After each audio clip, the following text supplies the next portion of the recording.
ছিল দুপুরবেলার তো আপনারা দেখেছেন ওইভাবে কটা ভাত খেয়েছে, দুধ ভাত। তো এখন ও দাদা একটু তরকারি দিয়ে মেখে দিচ্ছে, ডালের বড়া তরকারি করেছিলাম সেটা দিয়ে মেখে দিচ্ছে, দেখি কি করে, ও খায় কিনা। তো দেওয়া হলো মেখে, ও তো খেতে চায় না, তাও দেখি কি করে। ও দাদা মেখে দিচ্ছে তো খেলেও খেতে পারে। জিনিস খাও খাও, হেভি হেভি, কি সুন্দর জিনিস, আহা মাকুম মাকুম। তো দেখছি খাচ্ছে, ডালের বড়া দিয়ে তরকারিটা করেছিলাম, খাচ্ছে। এখনো ঘুমের ঝোলে আছে, দেখুন এখন মুখের অবস্থা। তবু একটু উঠে চা খেয়েছিল, একটু টিফিন করলো, করে আবার উঠেছে। কালকে সকালে তাজা হয়ে যাবে, সকাল হলেই ও শুরু হয়ে যাবে, আবার বাইরে গিয়ে ঘুরবে, বক বক করবে। আজকে সারাদিন রেস্টে আছে, সারাদিন ঘুমিয়েছে।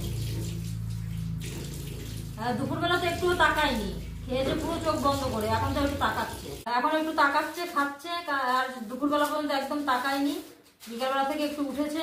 কালকে আবার শুরু করে দেখুন ভাত খেতে, দেখেছেন খাওয়া হয়ে গেছে।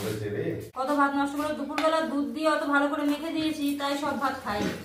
লাস্টের দিকটা তো আপনাদের দেখানো হয় না, পুরো এরকম ভাত নষ্ট করে। খুব কম মাংস হলে তখন একটু খায়, গিয়ে আবার শুয়ে পড়বে।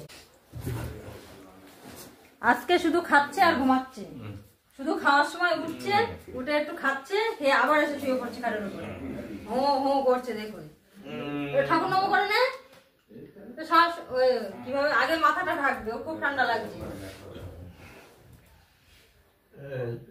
কি করব, এটা ভালো করে গায়ে দিয়ে দিতে হবে। এই দেখুন হচ্ছে না, কম্বলটাও নিজে গায়ে দিয়ে দিতে পারছে না, আমার কাছে দিচ্ছে ঠিক করে গায়ে দেওয়ার জন্য।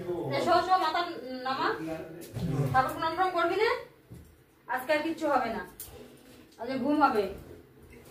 হ্যাঁ যেই দিলাম উল্টা সব চলে আসলো। কালকে সকালটা হবে, আর কালকে থেকে দেখবেন ও সব শুরু করে দেবে, যেরকম বক বক সেরকম বাইরে ঘোরাঘুরি। ওষুধের অ্যাকশনটা যত সময় তত সময় ওরকম ঘুমাবে। ওষুধটা খুব অ্যাকশন, একসঙ্গে 3-4টে ওষুধ খায়, তো ওই জন্য দেওয়া হয় না সবসময়, ওরকম ঘুমায় বলে। কিন্তু মাঝে মাঝে দিতেও হয়, ডাক্তার দেখিয়েই ওষুধ খাওয়াই, একজন ভালো ডাক্তারকে দেখাই, উনি ওষুধ দেয়, তো মাঝে মাঝে দিই, সবসময় দিই না।